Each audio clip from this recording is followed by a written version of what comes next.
Hey, this is Chantal Gerardy from Online Business Marketing, and today we're going to talk about how you can make sales from partnerships using online marketing strategies. This, by far, is a strategy that should not be neglected. And all too often, people are online and marketing and doing what they need to do, and they are absolutely pushing this strategy to the wayside or not doing it right, and you could be losing out on major sales by simply not following this online marketing strategy with partnerships. Now, I always say this: be careful who you get into bed with, because you could get a rash. And this is true. There's a couple of people that I personally would never ever get into a partnership with ever, based on values, beliefs, or integrity or ethics. And in fact, I have been asked to partner a few times with some really amazing events, and I have then decided not to, based on the fact of some of the people that were involved in the event. And this is really important for you to understand, because partnerships work when it's the right partner. It just makes sense, right? If it's the wrong partner, it's not going to work, and it has to be a mutually beneficial relationship. So it is a powerful strategy. I'm going to share that with you today. And I'm going to share with you the power in collaborating with other businesses or individuals to be able to expand your reach, tap into new audiences, and drive more sales. And I think this is the really important thing here to understand is that if you are here and you're trying to reach off of your own algorithm and your own followers, think how much more beneficial it is when you now doing a partnership with someone else who has a whole new audience, but they are still your customers. They still your fan base. They still are like-minded people, and now you're in front of them. You can see how it would just absolutely expand your following so much quicker. So really important. So a study by Nielsen found that 92% of consumers trust recommendations from friends and family, making referral partnership highly beneficial. So basically, in a partnership, they are saying, hey, if this is my partner, you know, like, and trust them. Other people know, like, and trust you. They go, well, we really like you and you really like us. And if this person, you really like this person, you trust them with us, this person must be one of us. So it just gets you to cut through that know, like, and trust and connect with people so much quicker. So I'm going to share with you some practical tips today on how you can make sales from partnerships, why it's important, how to find the right partners, and various methods that you can use as well. And then, as always, our live audience, we will go through and workshop for your businesses what those referral partners are and where to find those partners as well. Okay. All right. So the importance of partnerships, expanding your reach. As I said earlier, if there's no compete and they have your audience of people, and now you're in front of them, you're now expanding your customer base and your reach, and it's going to be so much easier for you to use your lead generation strategy to grow your followers and to build your email list and to make more sales from their list. The second thing is about building credibility. As I said, if they know, like, and trust you, you know, like, and trust them. Know, like, and trust is just so much easier to be able to do it if they are reputable partners. And this is why it's important. You do want like-minded partners, because then you'll have that credibility and that trustworthiness as well. And the third one is cost-effective marketing. It is so super cost-effective. And what I like about this is that when you get it right, it's really easy to do. For example, when I share some strategies around how you do those partnerships, you literally now are going to go create content to that group, and then pull them across to your group. It is so much easier. And depending on the type of partnerships you have, you can either earn money straight away from it, you can make a soft sell or hard sell, or perhaps you just allow to build your email list, depending on the agreement that you have, which I'm going to talk about. And the fourth one is about driving sales. So when you collaborate with partners as well, you can actually drive sales. And as I said, it's a much more cost-effective way, because you don't have to worry about building that audience yourself. They already have them. So you can drive sales through referral partnerships or even joint promotions. Okay, so the first thing you've got to identify who those complementary businesses are. So these are businesses that offer products and services complementary to yours that are not your competitors. So they have your audience. So you've got to know very clearly who your audience is and what other services are they getting involved in, because they are the other people that they are buying from, they are your referral partners, because there's no compete between you and them. So there's no competition. And you're selling things that complement each other. So it would be like they're more than likely buying that if they're buying this. So for example, with Alison, if these people are interested in tarot cards and crystal readings, chances are they're looking for a kinesiologist, right? So those are the type of people that you want to look for then. So number 2 is assess the audience alignment. So you want to make sure that your partner's audience aligns with your target market, so that you can maximize the effectiveness of it. So again, just making sure that the values are aligned, making sure that they are your type of people, and just making sure that they will actually like what it is that you're selling. I think that that's super important. Audience alignment, I'm going to throw this one in the mix as well. I often get people come to me and they say, oh, let's do a joint collaboration. But, I might have 2,000 people on my email list and they've got no one on the email list. And this means it's not going to be a mutually beneficial relationship. So when you do these partnerships, it is important for you to look for businesses that are established the same as you.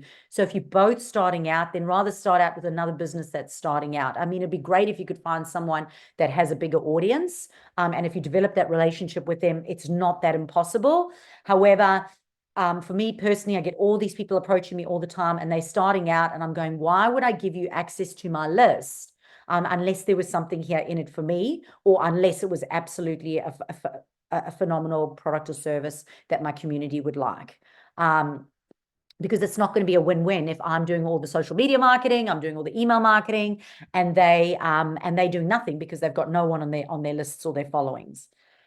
And the third one is evaluate their reputation. So make sure that you choose partners that have got a good reputation. So as I said, there's some people that I simply won't do business with because they have a reputation for being bullies, and not having a great work ethic or integrity. And therefore, I just choose not to mix with, to do joint collaborations with those businesses. So the best way to do that is go read some of their testimonials and just do a bit of market research and just have a feel for how those people are going to be in your audience, because you've got to trust them with that. At the moment, I am an educator for a book writing club, and she trusts me so much that if she can't do her mastermind, which normally has about 20 to 40 people internationally in it for a mastermind, when she goes away or is traveling or stuck in an airplane, she knows that she can give me to her community and I'll do a good job. And so whenever she travels, I'm the person who fills in for her and does that. That's putting me in front of her audience. So referral partnerships. You can offer incentives. So you can provide incentives for your partners to refer customers to you. So you could say to them, I'm going to give you a discount, commission, or an exclusive deal. Okay. I do have a little paragraph that I'll share with you now around paid versus unpaid. But in my personal experience, when people say, oh no, I'm just happy to refer to you, they forget about you, and because they're not quite as incentivized. I know that I have a couple of business coaches who are happily referred to me all the time. They said they don't want any financial incentive at all, but I always go and spend usually around $130, $140, and I'll send them like a cheese and wine or beer pack or something just to say thank you, because you want to be able to look after those relationships with them. But of course, yes, you can organize some commissions as well. So for some of the businesses that I am affiliated to, they will offer me a percentage. It could be anything from 5 to 10% commission based on the sale. And some people freak out and go, oh my gosh, why would you want to pay 5 or 10% to that person?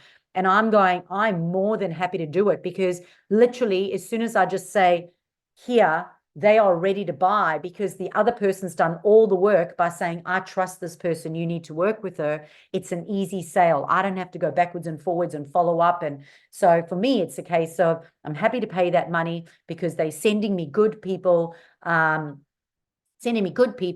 I'm happy to pay the commission for that. And they're incentivized then to further send people my way as well.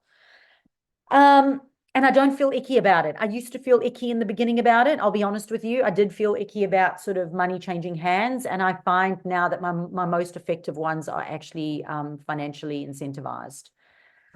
So with referral partnerships, you want to make sure that you are tracking your referrals as well. So I always ask, how did you find out about me? My process is that they may send an email or they may book a call. And I will always say to them, where did you find me? And the reason is because I want to be able, if I know I'm constantly getting leads from Facebook groups, I'm constantly getting leads from LinkedIn, at least I know where to go put more of my energy into as well. But if they're saying, oh, because this person tagged you on social media, I want to make sure I go back and say thank you to that person so they carry on doing it. Because if they stop doing it, you're going to lose out on those leads and those referrals. So you need to track it. And I always write where it comes from. And the third part of referral partnerships, and this one is super important, is make sure that you have regular communication, that you've got open communication going on, that it's mutually beneficial, and that you keep open communication. And if there's any sort of uncertainty around anything, making sure that you have that open communication, making sure that if you've got an event coming up or a new offer coming up, that you simply send them an email or you send them a voice message or something to say, just letting you know, if you'd like to let your community know, this is what we've got going on at the moment, if any of you are interested. Because they don't know what they don't know, and we all get exceptionally busy. So super important to continue to make sure that they are fully understanding what it is that you're doing in your business. And the other thing is fully understanding your business as well. So what are you actually selling and to who? The more they know about your product, the more they'll fall in love with it, the more they'll be able to better refer as well. A really good example that we had was inside one of these sort of like industrial areas. There was a mechanic and there was an auto electrician. The auto electrician is not a mechanic, and the mechanic is not an electrician. And they actually they formed a referral partnership. Once I went in and I started working with them, I said, for goodness sake, they over there, you're over here. How come you guys aren't referring? Like, if they're going to the auto electrician, they must be in the area. They must be in the area because they came to you. And if they need a mechanic, here's a mechanic right here. The mechanic was like, surely they need their air conditioners done. This guy's right here. So therefore, they were able to put, the business cards on each other's desks, able to give each other vouchers, but they also started to do like Facebook Lives each week in each other's platforms. So the mechanic would do a Facebook Live in the auto electrician's Facebook group around some maintenance tips, and the other guy would do a live, the auto electrician would do a live in the mechanics talking about ways that they could take care of their air conditioner in their car. That then further extended through to email marketing, through it's already on social media, through to email marketing, and now they're leveraging each other's networks because they've got each other's customers. They're in the same location, which is necessary for mechanics and auto electricians. So that's a great referral partnership. It's a great way. But you can imagine if they only sort of did it in person and they didn't actually do it online, you can understand that by doing it online through social media and email marketing, it's going to increase their visibility and grow their lists so much better. And can you also imagine if one did all the work and provided all the content and gave all the referrals and the other one did nothing, what would happen? That partnership would fall apart as well. So that's just a really good example. So here are some ways that you can leverage partnerships online. Podcasting is a really good one. Last week I was a podcast guest on it's a business coach for construction companies, 7-figure construction companies.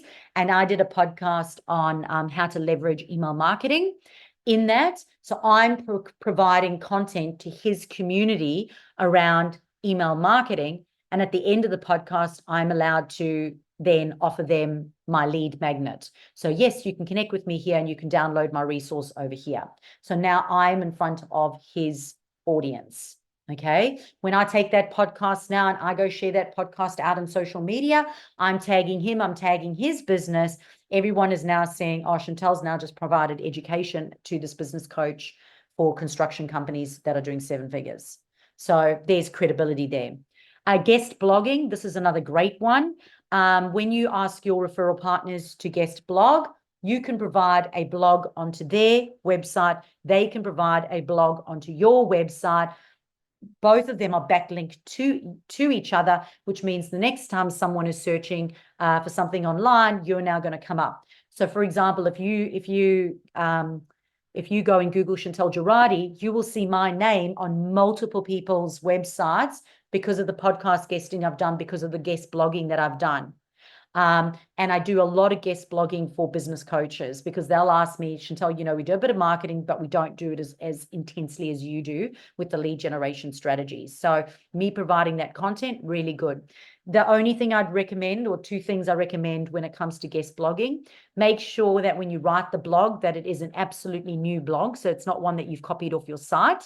It is a blog specifically created for that audience, and that the content is absolutely relevant to that audience, and that you do not even sniff of competition in that. So, for example, I would never start sharing some slight business sort of coaching ideas in a blog for a business coach, because that would be disrespectful to my partnership. Number 3 is co-hosting events. So when you organize things like webinars, workshops, online events, you can now be in front of each other's audiences and generate leads from each other's fan bases. So, for example, I'm an educator in many groups. So there's a couple of groups that I'm an educator for, and I will go and I'll present these workshops or these events. So, for example, like Master Plumbers Association, I go to their network, they bring me in to come and talk to the community around social media marketing. I'm co-hosting that event with them. There is a partnership there, which means they know that if I find plumbers that need to go to the association, I refer them to Master Plumbers Association.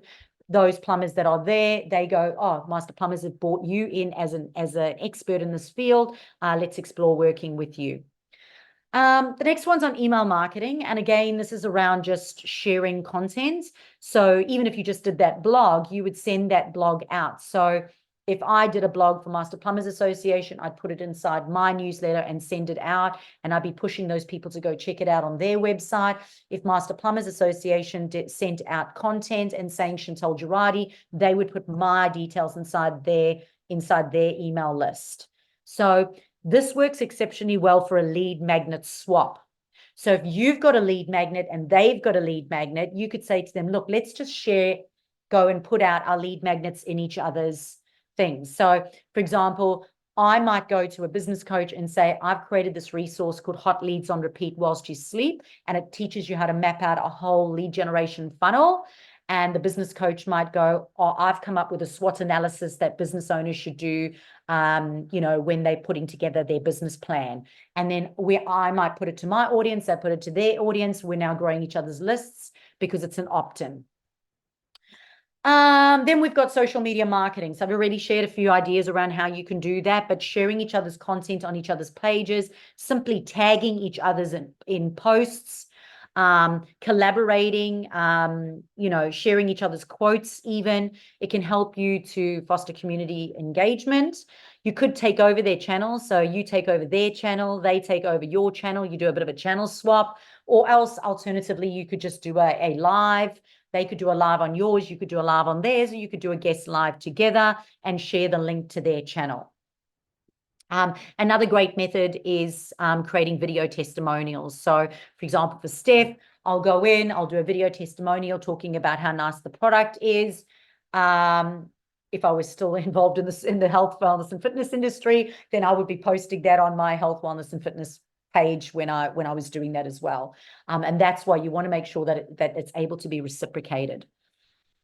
Joint promotions, competitions, and giveaways. This is an absolutely awesome way to do it. And one of our clients, Dreamer RV, they do a fantastic job at this, which is a strategy that we worked on, and it's around finding other other competitions or giveaways that you could do by bundling, so that you're now going in each other's network. So for example, like my page, like their page, and you go into a chance to win one of each of our things.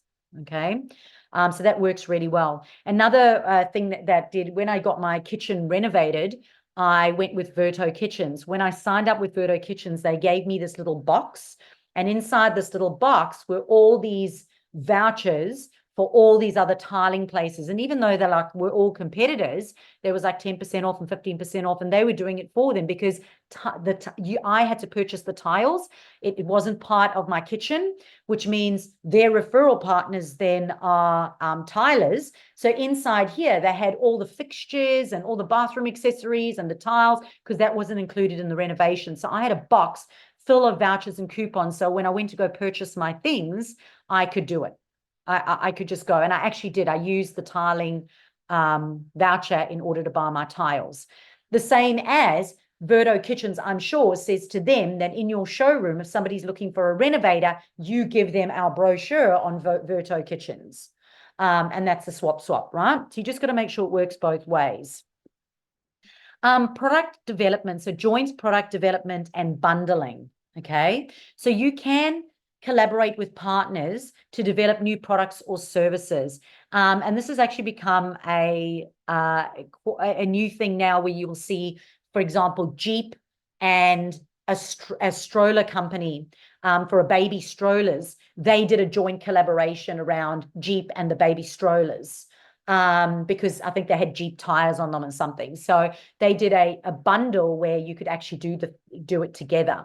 So you can partner together. And I've done this before with a couple of new clients. So for example, if a prospect comes to me and says, Chantal, I'm thinking about working with you, but I'm also thinking about, and I'll use this as an example because it's actually happened. They go, I really want to do a podcast with PodPro Australia. That means I've got to give them money. And then, Chantal, I really want to do like a strategy with you around how can I grow my podcast and what can I do? I would then go to PodPro Australia and say to them, well, how can we bundle this together? So you lose a little, I lose a little bit, and let's see if we can get the client, and the client can do both. So I'll use it as an incentive and say, okay, you know what, if you go ahead, in the next 24 hours, you make a decision. I've been able to get a deal where you can actually have our products and services together.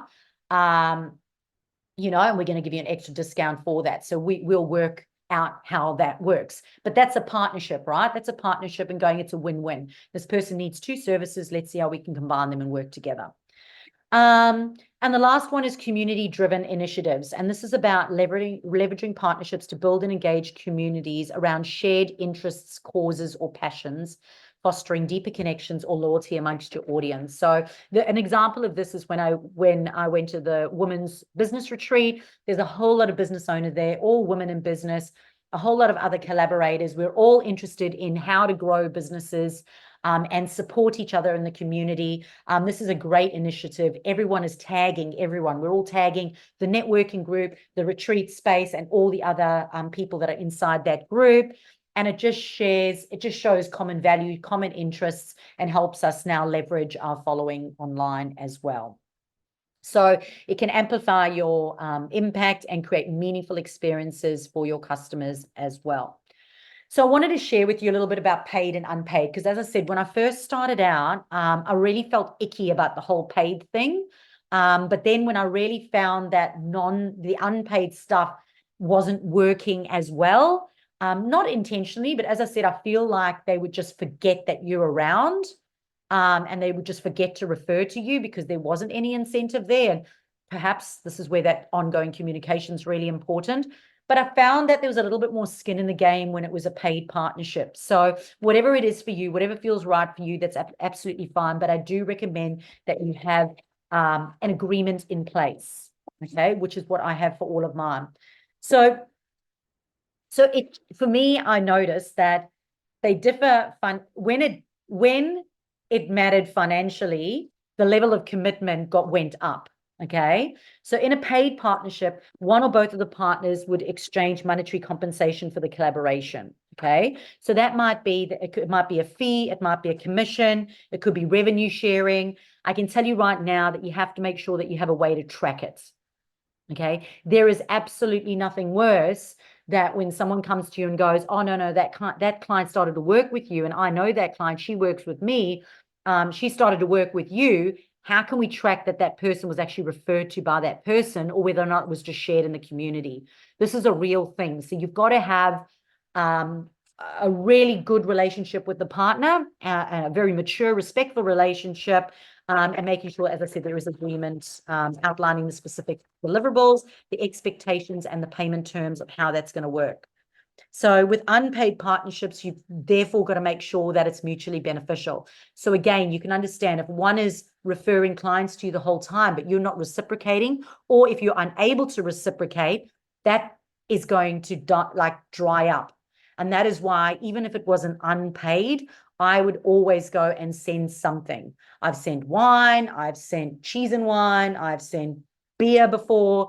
I will always send a thank you gift, and quite a substantial one if there's no financial incentive, just to make sure that that I'm still forefront of mind, and I'm just grateful for that as well.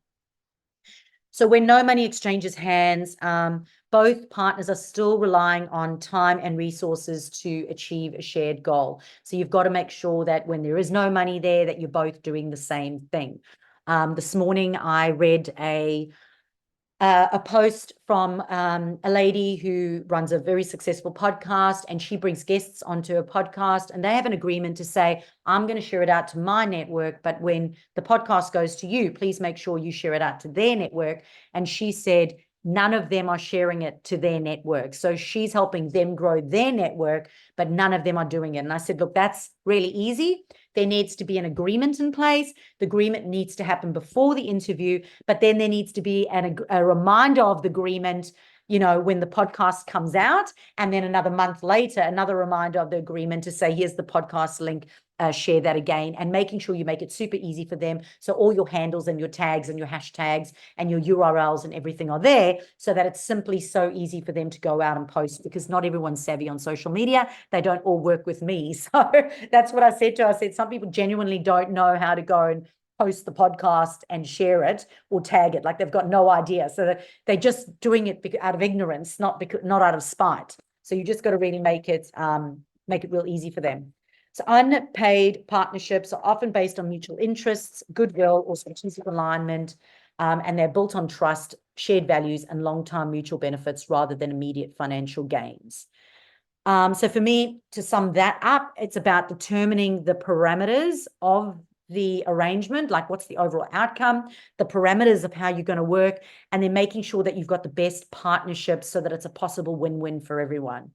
And then you need to stay flexible and adaptive by experimenting with the partnership, changing your approach a little bit, looking at the channels and seeing what's working or what's not working, looking at other possible tactics that could potentially work better, just so that you can review and refine your strategies. And for me, again, it's just around having a look at where those referrals are coming from. And at the end of the year, I can say, my income, this is my percentage income from Facebook, this is my percentage income from this particular partner, this is my income from emails. That is what you want to be able to say, so that you know where to put your energy into. If you are going to networking groups, I have to throw this in because it's not on my notes, but I'm going to throw this in. If you're going to networking groups and no one was referring in those networking groups, you find a potential strategic partner, meet up with them one-on-one and propose this type of agreement. Don't just leave it to your weekly, monthly, whatever networking group where you stand up, you do your pitch, and you walk out of there. Get out of that networking group, propose this type of agreement, get an agreement in place, see if they're the right fit first, of course, and then have some sort of structure around how you're going to make it work for everyone. So businesses that engage in partnerships are 67% more likely to be high performing, as reported by a study by the Aberdeen Group. So partnerships are a valuable strategy for improving your online marketing and sales, and your growth and visibility online. It will make your channels grow. If you've got someone else who has your audience and they are shouting your name from the rooftop and they're allowing you to present inside their group and share your content and share your voice, and even, share your Boxing Day sale, for example, then it's a great thing. I'll give you another example of something that worked really well. There was a branding expert. She contacted me and said, you know, I do branding, you do marketing strategy. I've got someone else who's a business coach.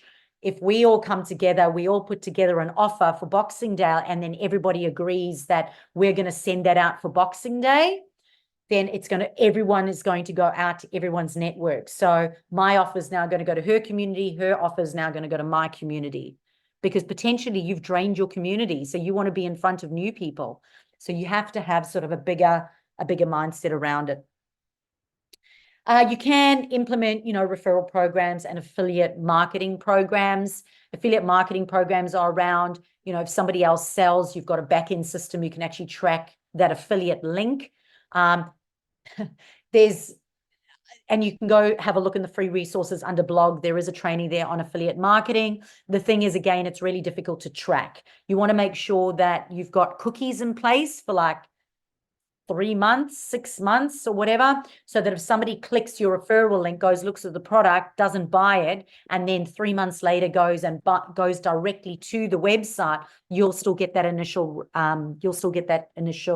referral commission. But again, yeah, I think it's just nice if you've just sort of got an agreement in place and just a way to track it.